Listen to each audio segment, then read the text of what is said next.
everybody. Our St. Patrick's Day festivities continue now into the kitchen where a lot of folks put their heart and soul into St. Patrick's Day. I've got Rick Hawkins with me from Market District to show us how to pull off a quick St. Patrick's Day feast. And I can't believe that you brought all this food in here. This is definitely an Irish feast. It always helps tell the story a little bit when we have some props that you can look at. So, exactly. So quick is relevant when it comes to corned beef. When I was growing up, that was a boiled meal and it was hours on the stove being boiled.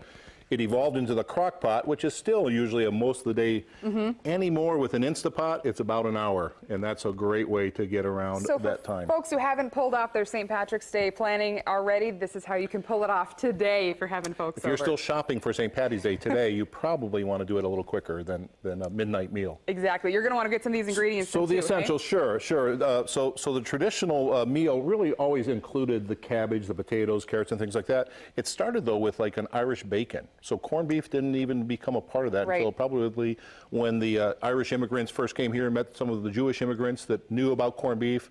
Corned beef really was established here in America in the 1900s. And if you order Irish bacon today, they'll serve it to you in a piece this thick. That's right. It's Canadian bacon. It's like Canadian bacon. Yeah, it's real thick. It's the slice of size of a slice of corned beef. That's exactly it. So all the essentials, and then we take it. We still do it in the crock pot because that's a good, convenient way to do it. The Instapot saves you some time.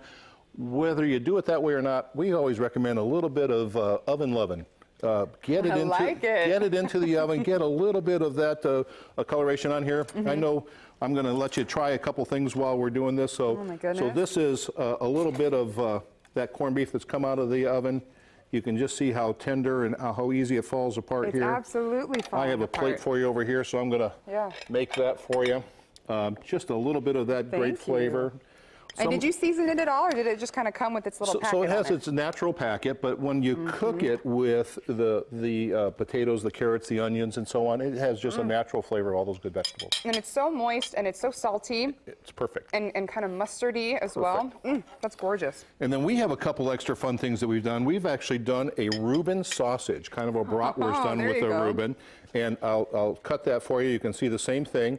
The dark in here is actually pumpernickel bread. So it's Reuben, corn, cabbage, pumpernickel, and a little bit of onion. Kind of changing the texture in there. Irish sausage, also a big favorite, and it's a very soft sausage when it's served in Ireland. And then it's served with just a little bit of, we kick it up. 1,000 Island isn't enough. We do 1,001 Island. 1,001 Island. I love it. That also looks like a good one, That's a great way to do it. And then always leftovers, one of my most favorite items to include with leftover corned beef is a little bit of corned beef hash. This is one of our signature items over at our restaurant at the store.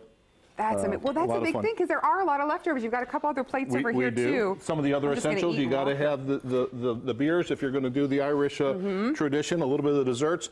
But again, the sausage that we talked about, a great open-faced corned beef sandwich. There's something always satisfying about that, especially in the middle of March here. You get aggressive with your mustard as well, too. I like mustard on mine, so I make things the way I like them. You know Guinness makes a mustard? I do. Yeah. I do know that. There you go. And then the last one is actually a pastrami. So it's that same corned beef, but then we pepper it and we put it in the smoker about 12 hours, and it turns out even more delicious. Everybody's Irish when you're making plates like this, right? Everybody wants to jump in on that. So Market District guys are open today and have all this set up. We still do. To help people get going on their Irish festivities. The sausages are a limited time only, so when we're gone, we're gone. So if that sounds like something that you would like, come on by and get them while we still have them. And celebrate while you can here. St. Patrick's Day once a year, but I bet you could pull this off any day. You can do it anytime you want to. All right, Ray, thanks so much for coming in. We're so glad to have you here and are thoroughly enjoying our St. Patrick's Day festivities. Hey, Marcus. That looks great.